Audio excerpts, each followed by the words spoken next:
tile bilen nin kɔrɔla la muso waraba ninnu bɛɛ bɔlen don Masayi siyaw la ne u ka kuru bɛ wele nanzarakan na ko équipe de Lyon u labɛnnen don u ka kakifiniw na u bɛ taama la kungo kɔnɔna na Parc National Ambosi dafɛ ka taa Kenya dugu bayanfanfɛla bolo fɛ ni warabamuso ninnu tɛ baara kɛ ni maramafɛn ye u kɔni bɛ kungo sogoba ninnu lakɔlɔsi kungo fɛ awa ka u lakana ka u labɔ sogofagala yamariyabali ninnu bolo ni zofɔrɛ musoman 17 ninnu bolo gɛlɛya wɛrɛ to olu ɲɛ fo ka bɔ u ka siya n'o ye Masayi siyaw olu ka hakilinaw ye ka kɛɲɛ ni musolamɔgɔw ye Masayi min ye siya ye minnu bɛ baganmara kɛ ne u dagayɔrɔ bɛnnen don Kenya ani Tanzanie jamana cɛla fanfɛ bolow fɛ ma hali ne Masayi siya cɛlamɔgɔ ninnu tɛ wara faga bilen ka u ka cɛya yɛrɛ jira taabolo dɔw bɛ yen nɔ i n'a fɔ sungurundenninw jagoyali ka u don furu la ka sɔrɔ u si ma se ani ka u don seliji fɛnɛ na olu lawaleyaliw bɛ senna halisa u bolo min yɛlɛmanin bɛ bi ne mɔgɔ caman bɛ k'a ye k'a kɛ i n'a fɔ ko hakɛla kɛɲɛbaliya cɛw ani musow ni ɲɔgɔn cɛla la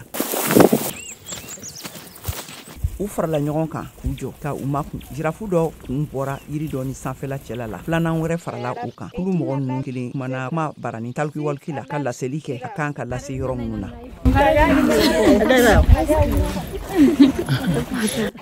san 2022 wagati la an ye cɛlamɔgɔ dɔ minɛ ni panburuba ye a kun bɛ fɛ ka jirafu dɔ faga muso waraba ka ɲɛma puruti lakara ne a si bɛ san 27 la ka hakilijiginw na a y'a fara kan k'a fɔ ne donna zofɔrɛya in na de yaasa ka yɛlɛma don ne bɔ siya mɔgɔw ka hakilinaw la ka kɛɲɛ ni musolamɔgɔw ye My community believes that women are always ne ka siyalamɔgɔ ninnu bolo musolamɔgɔ tɛ se ka baara kolo gɛlɛn kɛ sabula u bolo muso ka fɛgɛn o ye u ka miiriyaw de ye nka tiɲɛ tɛ o la u b'a miiri de k'a fɔ ko muso ka ɲi ka bangeli kɛ ani ka tila ka du ma bɛrɛbɛrɛ ka misiw ani baganmisɛnnin ninnu bi k'u nɔnɔ bɔ ne tun bɛ fɛ yɛlɛma de ka don o miiriya la perception that I wanted to change.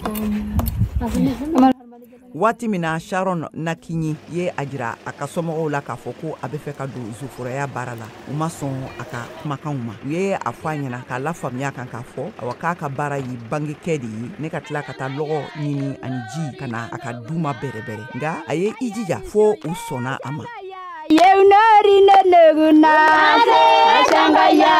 Sharon Mumbi ne a si bɛ san 21 na n'ale bɛ segin ka taa a ka dugu la an dɔ ye ni y'an kɛ a bɛ bɔ yɔrɔ min na a b'a ka baarakɛfiniw bɔ ka u ka ladalafiniw ta I'm the only female who is a ranger in our area. Ne kelen pew de ye muso ye an ka marabolo kɔnɔ min ye kungo yalala ye wa u bɛ waso ni ne ye kosɛbɛ u y'a yira fɛnɛ k'a fɔ ko nin fɛnɛ bɛ se ka kɛ dayɛlɛni sira wɛrɛw ye walasa muso wɛrɛw fɛnɛ ka se ka na ka fara an kan ka kɛ kungo yalalaw ye an denmusow fɛnɛ ka se ka u yɛrɛ masɔrɔ i n'a fɔ ne n'u caman ye ne ye u camanba de bɛ a ye k'a fɔ ko jɔyɔrɔba wɛrɛ b'u la min nafa ka bon A very big place. Naishaku parsitaw bɛ kan ka ba kulu u lajɛ minnu b'a la ka tɛmɛ irisa dugu dafɛ dugudenni ne a dugulamɔgɔw hakɛ bɛ taa ma 500 ɲɔgɔnna la nin ye akili damadɔ ye surukuw bɛ munumunu a yɔrɔ dafɛ kosɛbɛ mɔgɔw tɛ ka se ka sunɔgɔ sɔrɔ ka sababu kɛ nin waleya in ye Naishaku parsitaw ka seereya la ne a si bɛ san 70 la Masayi siya mɔgɔw ka sigidala ɲɛmɔgɔya dɔ bɛ a bolo